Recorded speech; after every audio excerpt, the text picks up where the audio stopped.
संगत से गुण उपजे, संगत से गुण जा, बांस फांस मिश्री एक के भाव बिका। संगत से आदमी में गुण उपजते हैं, कुसंग से इंसान के गुण जाते हैं। इसलिए इंसान का जन्म कहाँ हुआ था? इंसान का जन्म हमारे देश में हुआ, हिंदुस्तान में हुआ। भारतवर्ष में जो जीव इंसान के रूप में पैदा हो जाता है वो चोला तो देवताओं को भी नहीं मिलता। और देशों में तो इस नाम भक्ति को जानते भी नहीं है। भक्ति है क्या? तरीका नहीं जानते हैं वो तो भक्ति करने का। इसीलिए किसी ने लिखा है, उन्होंने कहा कि मानस का तने जन्म मिला था, जन्म होया ऋषि मुनियों में, बैठा ठोड़ कुठोड़ भाई तू बैठा क्यों ने गुनियों में। इस पाप रूप की दुनिया में तू स्वयं डरे ढोके आया, काट लिए जिसे बोके आया। कहते हैं समझाने के लिए कि जो कर्म तू करके जाता है, करके आता है, उस कर्म को भोगने के लिए दुनिया में आता जाता, ऊंची नीची योनियों में ठोकर खाता है, गिरता है, भोगता है, दुख कष्ट उठाता है, लेकिन समझ फिर भी नहीं लाता है। इसलिए उस ज्ञान की क्या आपको फायदा मिला? क्या उस ज्ञान ने आपको दिया? नाम लेके भी आप बिगड़ते हो, कहते हो कि गलती हुई मेरे से। गलती कहाँ हुई? तुम मन के, इंद्रियों के, स्वाद के, रस के गुलाम हो, इसलिए गलतियां हुई। नहीं तो इस रस कारण बने निरपयोगी त्यागे भोग विलासा। अरे भक्ति रूपी रस के लिए तो राजे महाराजाओं ने राजकाज के सुख, महलों के सुख, 36 प्रकार के भोजन, ऐसो आराम को ठोकर मार के फिर जंगल की राह ली। जैसे आज राधा स्वामी मत ने संसार के जीवों के लिए रास्ता खोल दिया है, वही रास्ता खोल के बताया कि तुम घर में रहो, कमा के खाओ, अच्छे कर्म करो, किसी को दुख ना दो, कष्ट ना दो, माँ बाप के वचन की पालन करो, गुरु के बताए मार्ग पर चलो, किसी का बुरा ना करो, और जो कर सकते हो अच्छा और भला करो। तुम्हारा जीवन अपने आप सही रास्ते पर चलेगा, तुम्हें शांति मिलेगी, प्यार मिलेगा, क्योंकि जो इंसान जैसा कर्म करेगा उसको वैसा ही फल भी मिलेगा। इस दुनिया में आते हैं, जाते हैं, कर्म करते हैं, भोगते हैं। बुरे करने वाले नीची योनियों में, अच्छे करने वाले ऊंची योनियों में, कोई दान पुण्य करने वाले स्वर्ग बैकुंठ में कुछ टाइम व्यतीत करके आ जाते हैं, खोटे मंदे कर्म करने वाले नरकों के भोग भोगने के बाद आ जाते हैं, लेकिन फिर 84 तैयार होती है उनकी, और फिर वही चक्कर शुरू हो जाता है। लेकिन इंसान का चोला जिसको मिलता है, और इंसान का चोला मिलने के बाद वो गुरु की शरण में जाके अगर नाम की कमाई कर लेता है तो इस जन्म मरण के बंधन से छूट जाता है। इसीलिए कही कि मन मूर्खा भाई गुरु बिन जागा कौन सी घाटी। 84 लाख घाटियां हैं, और बिना गुरु के ज्ञान के उन 84 लाख घाटियों में जाओगे और कहीं नहीं जाने का ठिकाना। लेकिन गुरु का जब ज्ञान मिल जाता है, गुरु की शरण मिल जाती है, और गुरु के वचन के अनुसार करनी करते हो, तो फिर कहाँ जाते हो कि फिर कोई घाटी नहीं, एक ही घाटी है, और वो घाटी आपको सतपुरुष के चरणों में ले जाके छोड़ देती है। फिर आपको बार बार संसार में आना जाना नहीं पड़ता, जन्म मरण के बंधन से मुक्त वहां होते, वहां मुक्ति होती है। मरते वक्त भी कह देते हैं सुनी सुनाई बात कि सत्य बोले गत है, सत्य बोले गत नहीं, करनी करे गत होगी। सत्य बोलोगे कब? मरने के बाद सत्य कोई नहीं बोलता। जीते जी जो बोलता है वो सत्य करो, उस सत्य को पहचानो, वो सत्य करो, तो तुम्हारी गत होएगी। गत होने का मतलब गति। गति क्या? मुक्ति। मुक्ति जीव को करने के बाद मिलेगी। मरने के बाद तो दूसरे कहते हैं सत्य बोले गत है, रहने वालों को समझाते हैं कि देखो ये तो गया, लेकिन आप चेतो सत्य बोले गत होगी, नहीं तो ये तो जा रहा है, वहां जा रहा है। बाकी जो बचे हैं वो तो कम से कम उस सत्य के रास्ते को पहचानो, उस पर चलो। लेकिन लोग नहीं सोचते, कुछ देर के लिए भी ये ख्याल नहीं आता है, और उसी भाव में सब बहे जाते हैं, लुट जाते हैं। बड़ी पूंजी लेके आया था इंसान रूपी चोला, बड़ी दौलत थी, बड़ी शक्ति थी, लेकिन गवा दिया चोरों में, लुटेरों में, ठगों में। हर प्रकार से लूटते रहे। कौन है वो चोर, ठग, लुटेरे? वो अलग बाहर से कोई नहीं आता है, हमारे पास में ही है वो सब के सब। कोई हमें प्यार करके लूट लेता है, कोई धोखा करके लूट लेता है, कोई हमारे साथ 420 करके लूट लेता है। 3 तरीकों से ये ठगते होंगे लोग। एक तो प्यार करके धोखे में अपना बना के ठग लेता है, एक धोखे से उसको हेरा फेरी की बात लगा के उससे कुछ ना कुछ चालाकी करके ने उसको छीन लेता है, कोई ताकत से लेके उसको इनकार कर देता है, नहीं देता है। ये ठग हमारे पास यही हैं, साथ लगे हुए हैं, दूर नहीं है। रिश्ते नाते बेटे पोते सब जो बनाए गए हैं, ये इनका सिर्फ नाते दूसरे बना दिए गए, नाम दूसरे बना दिए गए, रूप सबका एक है, उन्हीं रूप में काम करते हैं ये। अमीरी में फकीरी करना ही असल फकीरी है, ठाठ बाटों के अंदर भक्ति नहीं हो सकती। तो अमीरी में फकीरी करना हरेक के बस की बात नहीं है। जो इंद्रियों के रसों के भोग में फंस जाता है वो चाहे कहीं भी हो। यूं तो कहने के लिए कह दिया, एक औरत ने ही ताना दे दिया। इसलिए राधा स्वामी मत यही संदेश देता है कि सारी चीजें हमारे पास हों।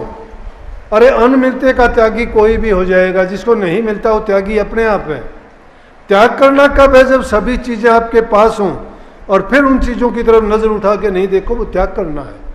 और जब वो त्याग आ जाएगा फिर समझो कि तुम भक्ति में आपको कामयाबी मिल चुकी है। आप अपने मंजिल को पाने में देर नहीं लगेगी। लेकिन इसका मतलब ये भी कभी ना लगा लेना कि आपको कुछ करने की जरूरत नहीं पड़ेगी। हर इंसान को करने की जरूरत पड़ेगी। जो आदमी कहता है जो करेगा गुरु करेगा, जी आप करना, आप मेरा कल्याण करना, मैंने आपकी शरण ले ली, गलत बात है। अपना किया तुम्हारे काम आएगा। ये लोगों ने बहाने लगाए हैं, उन बहानों की आड़ और ओट लेके कभी नहीं रहना। करनी तुम्हारे काम आएगी, जो करेगा उसी के काम आएगी। लेकिन ये है कि तुम जब गुरु की आज्ञा में बरतते हो, उनकी जो सीमा है, उनका जो दायरा है, उसमें रहते हुए जो काम करते हो, वो सारा भक्ति में गुजरेगा। तुम्हारा खान पान, तुम्हारा रहन सहन, तुम्हारा बोल चाल, तुम्हारा चरित्र, तुम्हारा व्यवहार, ये हर प्रकार से, वो 3 प्रकार का ही नहीं, इसमें सभी प्रकार का जीवन आ जाता है। मैं तो इस बात पर जोर दिया करता हूं कि जिनके दिलों में चैन नहीं है, घरों में प्यार कैसे रखेंगे? घर में प्यार शांति नहीं होगा, वो नाम के नजदीक कभी नहीं जा सकेगा। और जब घरों में प्यार प्रेम होगा तो तुम्हें सत्संग में आने का मौका ही नहीं मिलेगा, झगड़ा होगा फिर तो, कि भाई उसमें गया था तू, अब मैं जाऊंगा, कि वो कहेगा ना तू घर रहे, मैं सत्संग में जाऊंगा। जब सत्संग के लिए सबके दिल में ये चाह और उमंग पैदा होगी, उसी प्रकार से नाम की लालसा दिल में पैदा होगी।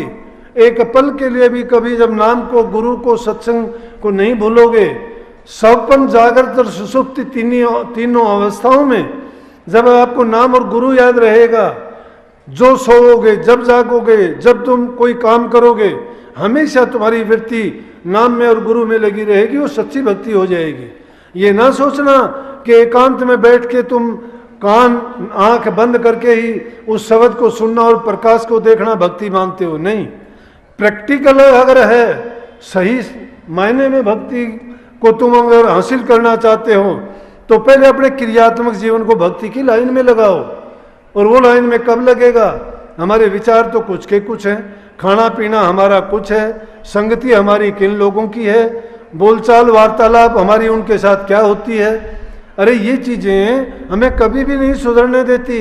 क्यों? जो चीज हमारे अंदर होगी वही तो बाहर आएगी। दिल में होगी जबान से आ जाएगी, दिल में होगी नजरों से आ जाएगी, दिल में होगी चेहरे पर आ जाएगी। हंसी खुशी उदासी सब चेहरे से पे आती है। दिल का दुख दर्द खुशी उमंग जो होती है वो जबान से भी आ जाती है। तो कहां से पैदा होती है? मन से पैदा होती है। सब चीजों का जन्मदाता मन है। इस मन को लगाओ। इसीलिए कबीर साहब ने कही, मन के लगाए पिया पावे, जो कोई इस विध मन को लगावे। किस विध मन को लगावे? कि जैसे नटनी चढ़े बांस पर, नटनी बांस के ऊपर चढ़ती है और सूरत कहां लगाती है? बांस में लगाती है। एक बांस और हाथ में पकड़ती है। एक रस्से पर चलना आसान नहीं है, लेकिन वो क्या करती है? शरीर को कैसे साधती है उसके ऊपर। वो अपनी मन की वृत्तियों को एकाग्र करके जो उसने हाथ में पकड़ रखा है उसमें, गुरु ने आपको वो दे रखा है बर्थ, बांस, नाम रूपी बांस हाथ में दे रखा है। अपनी मन की वृत्तियों को उसको में एकाग्र करके देखो, भटकाव मिट जाएंगे। ये दुनिया की लालसाएं, ये लालच, लोभ, नाम तो लेते हैं कि काम क्रोध लोभ दुश्मन है, ये हमारे कब तक दुश्मनी करते हैं? जब तक ये मन काबू में नहीं आता। ये मन काबू में आता है, नाम जिसके दिल में आ गया तो समझो कि उसके घर में तो ऐसा हो गया कि बिल्ली रख ली। बिल्ली जिस घर में हो जाती है, चूहे रहते हैं क्या उस घर में? कभी नहीं रहते।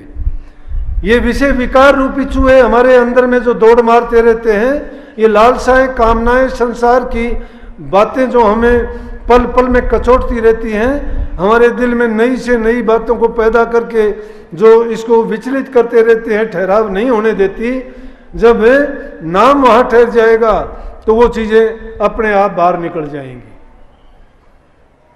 उन चीजों को बाहर करने के लिए नाम का सुमरण करो। हमारी तो रोजाना की शिकायत कम नहीं होती है, सत्संगी होके छोटी मोटी बात की शिकायत करते हैं।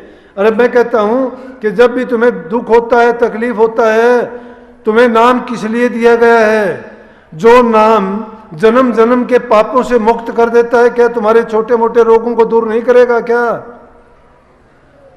मन में यकीन करो उस नाम का।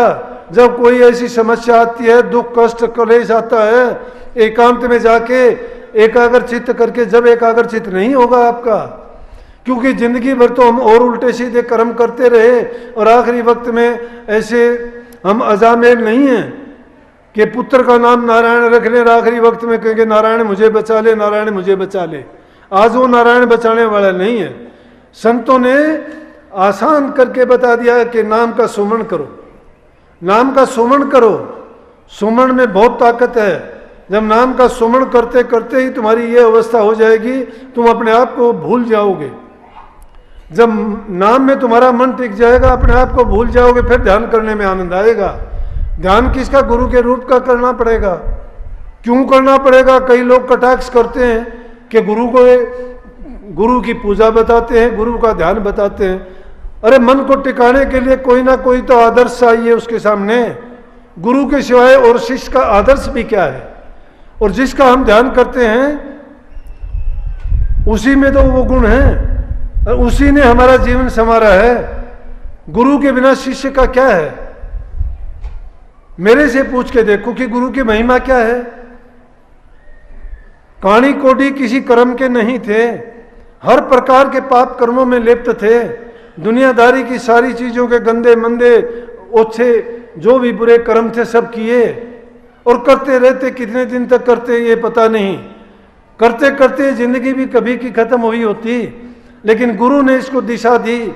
गुरु ने वो नाम रूपी दौलत बख्श दी। उसके कारण अज्ञान मिटा, ज्ञान आया कि मनुष्य जीवन का महत्व है कुछ। नाम के द्वारा इसको सुधारा जा सकता है, पाप कर्मों को मेटा जा सकता है, जन्म जन्मांतर की आदि व्याधि और उपाधि तीनों प्रकार के दोषों से मुक्त हो जाते हैं। लेकिन हम तो ये सोचते हैं कि भाई कि मेरा ये नहीं हुआ, मैंने नाम लिया था, लड़के को नौकरी नहीं मिली, मैं गुरु को नहीं रखता, गुरु छोड़ दिया। छोड़ दे गुरु को। गुरु ने नुकसान किया क्या? गुरु ने अगर तुम्हारा कोई नुकसान किया हो, एक दिन भी गुरु की तरफ मुंह करके ना देखो। गुरु से बढ़ के शिष्य का कोई हितकारी नहीं है। गुरु हर प्रकार से शिष्य की रक्षा सुरक्षा करता है। जब गुरु को वो आसपास फटकने ही नहीं देता, न मन में रखता है न ख्याल में रखता है। इसीलिए स्वामी जी महाराज ने लिखी है कि गुरु को ऊपर ऊपर गाता, गुरु को दिल भीतर नहीं लाता। गुरु की भक्ति बाहर करता, चित्त में दर्शन कभी न धरता। काज तेरा कैसे होवे भाई, ऊपरी गुरु संग लगन लगाई। ऊपरी लगन गुरु से लगाई, बस मतलब के लिए। वो भी या तो नौकरी मिल जाए, या रोग बीमारी ठीक हो जाए, या उसके लड़के की शादी हो जाए, या उसको ये काम हो जाए, कारोबार अच्छा चल जाए। इन कामों के लिए नाम नहीं है। जो इन चीजों के लिए नाम लेना चाहता बेशक ना हो, लेकिन ये बात है कि जब तुम परमार्थ के लिए आओगे तो परोपकार अपने आप होता जाएगा।